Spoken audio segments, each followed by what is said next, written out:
Hey, Chelsea here. And Micah. And we're here from Proporta, and today we're going to be unboxing the all-new Apple iPhone 7. So here's Chelsea unboxing the new black iPhone 7. This is the matte black model, not the glossy one, not the jet black one. As you can see, usual beautiful packaging.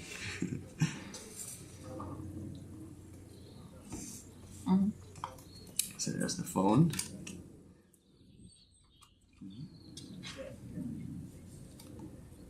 The power adapter.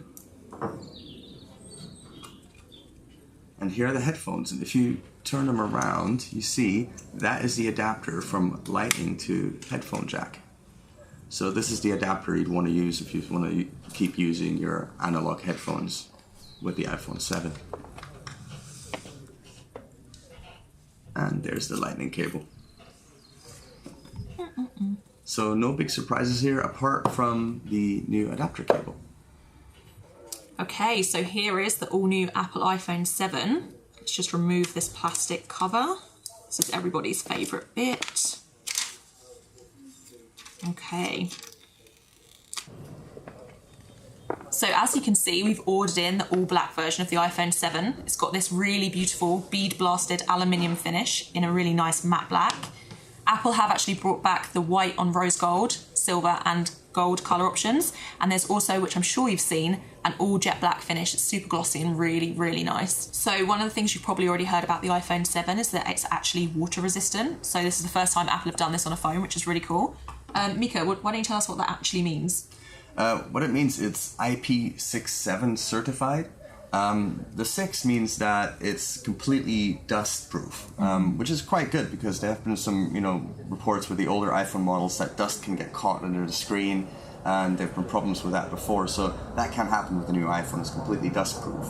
The 7 means that it's actually water resistant. So not only does it not break when you get some water splashes into the sockets, or it actually is certified to sustain to not break for up to 30 minutes under 1 meter of water. So as you can see here, we're splashing some water into it and no problem at all. So it's totally just dripping straight off the phone? Yeah. Doesn't have a problem at all? Yeah, exactly.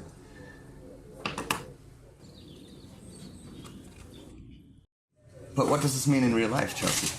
So basically, whilst we probably don't advise that you go swimming with your iPhone, you can drop it down the toilet. We've probably all done that. You can take it in the bath while you're tweeting, and if you do spill it underwater, it's not going to break.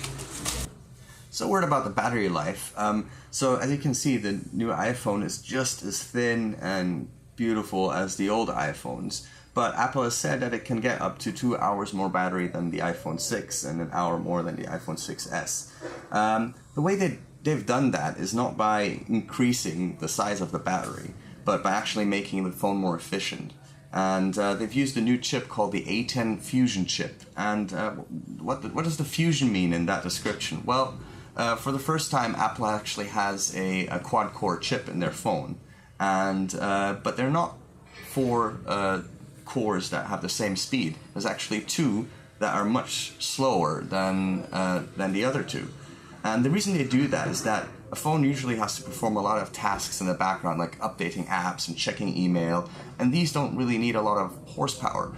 And for that, they use the 2 underpowered chips, which actually saves on battery life. And that also frees up the other 2 chips, which are much faster for high-performance tasks like gaming or watching videos and recording high-resolution video. So overall, the performance has increased, but also the efficiency has increased because the low-power chips are used for most of the tasks. And what's that called? A10 Fusion.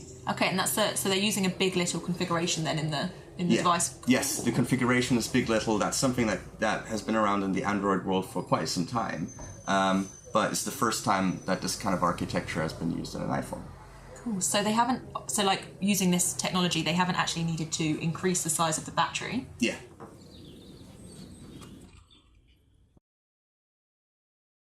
So, Micah, why don't you tell us about the headphone jack? So as we all know now, Apple has actually gone for it and removed the analog headphone jack from their new iPhone models. So from here on out, there's not going to be an iPhone with an analog socket anymore. The only thing left is the Lightning port, which is now used for the new headset that you get with the phone. So instead of plugging into the headphone jack, it actually plugs into the Lightning connector, which does bring up a few problems. So for instance, you couldn't charge your phone while you're listening to music over headphones. But, looking at the longer battery life, maybe that's not such a big problem. If you want to use your old headset, Apple actually gives you this converter that comes in the package. And you can connect your old headsets. We just used the old Apple headset here, but you can connect any analog headphones, using this method.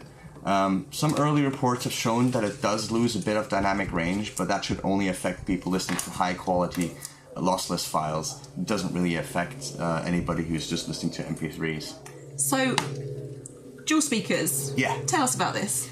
Yeah, what you're actually pointing at is, that actually might be the speaker, but the one on the other side, where the headphone jack used to be, is not actually a speaker. It's just, they just added those holes for symmetry. What's actually in place of the headphone jack is the new Taptic engine, which is much larger than in the old phones. And that's also used for the new home button, which is, as you can see in the front, is now solid state. It's not actually a button. So as the old iPhone had a Taptic engine for the screen for certain vibration effects, it now has one down by the button as well, which is capable of producing a whole, a lot more different kind of vibration effects than the old Taptic engine. Okay, so for the first time in Apple's history, they've actually gone for a stereo speaker setup. But unlike these two speakers down here, being stereo speakers like we've just told you about, it's actually here, the second speaker. More importantly, what it looks like Apple is actually going for is a future in which they're looking into using wireless headsets. So Apple themselves are bringing out new, what they call AirPods at the end of the year, which are essentially as a little Bluetooth headset. That look like Oral-B brush heads? Yeah, they do look like Oral-B toothbrush heads. But essentially they look the same as the ear pods, just cut off at the cable. Mm-hmm. And these are supposed to be really good. I mean, they have a new W1 chip that they use for transmitting data over the AirPods, which allows it to do things like when you take out one of the AirPods, it immediately stops playing the music. So it has all these kind of reactive capabilities. So Apple is clearly looking into a future where wireless headsets are going to be used. So I guess the only thing is the fact that they retail in the UK for £159. Yes. So they're not the cheapest. That's true, but you can use any other Bluetooth headset as well, as you were able to do with the old iPhone as well. So there's no restrictions on that. Okay. So can you tell us more about the camera? Yeah, a few things have changed. Obviously, it's the best camera they've ever made. But, if you look at it, first of all, you notice that there's no metal ring around it anymore. The camera is actually, carved out of the casing now, and that's also due to the, waterproof, abilities of the phone. But what is really significant about the camera is that it now has the optical stabilization from the Plus model from last year, which will help in a number of situations. It not only helps with stabilizing video footage, but it also helps in low light situations where the shutter has to be open for a longer time. Mm-hmm. And it makes those images be in focus more, and there's less chance of blurring through camera, through handshake or things like that. So is that what they had on the 6 Plus? On the 6 Plus, they didn't have the optical image stabilization. Yes, the Plus had the optical image stabilization. Yeah. It was only the 6S that didn't have it. Mm-hmm. So now all iPhone models have optical image stabilization. Cool. Yeah. And also, they changed the front-facing camera. Yes. So that's now a 7 megapixel FaceTime HD camera. Yeah.